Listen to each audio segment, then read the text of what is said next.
That's so good. It feels so good out here tonight in the garden. Yes, and you know what? I wonder if everybody is wondering what I'm going to talk about tonight, because I am too. So, my name is Tom Jones, and we are here live in Raleigh, North Carolina. Gorgeous weather, about 82 degrees. Sitting out in the backyard and actually having fun. So, Tom Jones, Pharmacist. Pharmacist on fire. And actually, we're going to talk about nothing? Yes, we are. We're going to talk about something.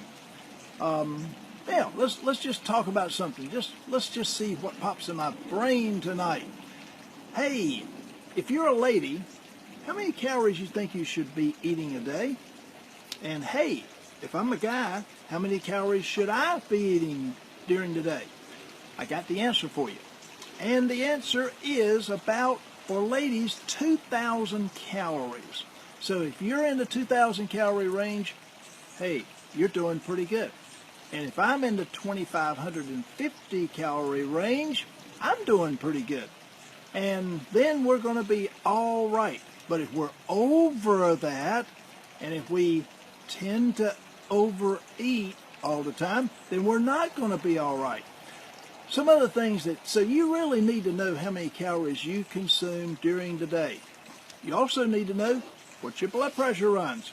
And that's something that is sort of elementary, but we kind of need to know. You need to know your waistline. And that is very, very, very important.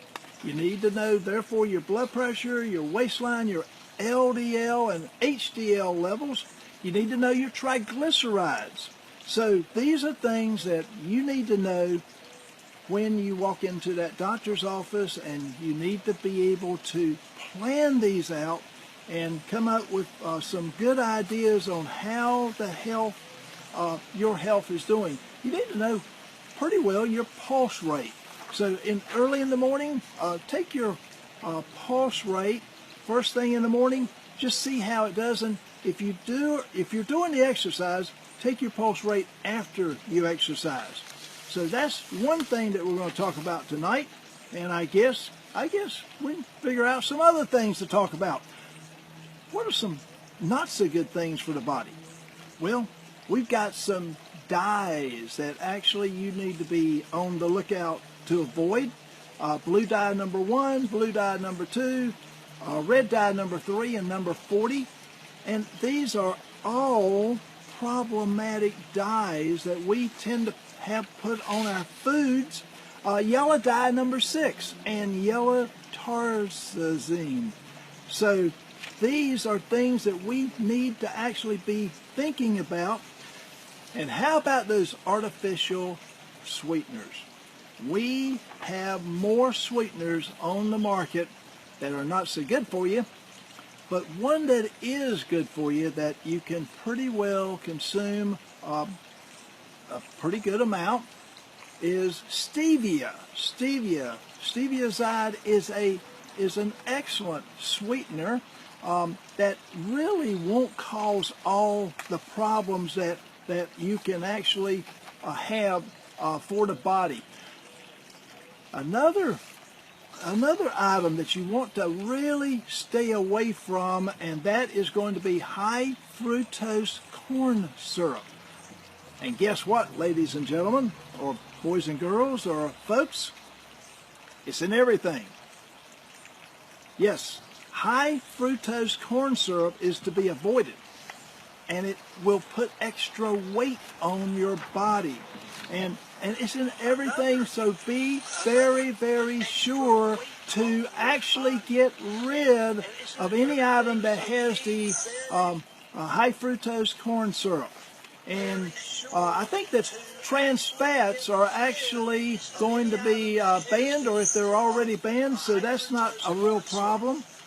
So artificial flavors. We need to actually get rid of the artificial flavors. And artificial colors, I think we've already mentioned. So the artificial sweeteners, let's make sure that we clean up our diet We know our levels, we know what's going on in our bodies, and we take charge of our bodies. So that's just some miscellaneous little things that we actually wanted to kind of run by you tonight. Next week, we're going to have something exciting. One of my specialties is managing menopause and all the symptomatology that goes along with menopause. That's something that I've kind of had as a study item for about 25 years now. So we're going to have a 5-part series starting next week on managing menopause and letting that be not so problematic for so many people. And the week after, we're going to talk about the guys. So we will talk about the ladies next week and the guys week after. Bill Himes joined in tonight. Kathy Barefoot joined in. Thank you so much for being here on Pharmacist on Fire. We really, really appreciate anybody popping in. Let us have questions. We'll do questions on the air, and we'll talk about whatever you want to talk about. Again, this is all about education. Education is what makes us better. And coaching is one of my specialties, and consulting is one of my specialties. I'm a compounding pharmacist, so I will answer questions about what are good compounds that can be beneficial for all of us. That's something I've been really, really, really involved in for the last 20 years. So a diversity of items, a diversity of knowledge. That's what I bring to the table. That's what I like to do. That's what I enjoy doing. Put me in front of the stage and I will have a ball. And that's really what I'm doing here on Pharmacist on Fire, our other sister programs. Today with Tom, and we have my wellness train. That's going to be the part that we actually emphasize next week. That will be menopause, one of my wellness train's favorite subjects. And as we go on down the track of life, let's evolve into what you want us to talk about. We want to be the best in the world. We want to educate.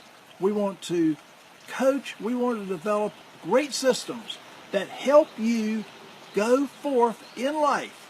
And that's what it's all about. Be good to yourself. Take charge of yourself. Be in control of your own destiny. That's what you do when you develop a wellness program. I love it. I love it. I love it. My name is Tom Jones. I'm the pharmacist, and you have been on Pharmacist on Fire. See you next week. Bye.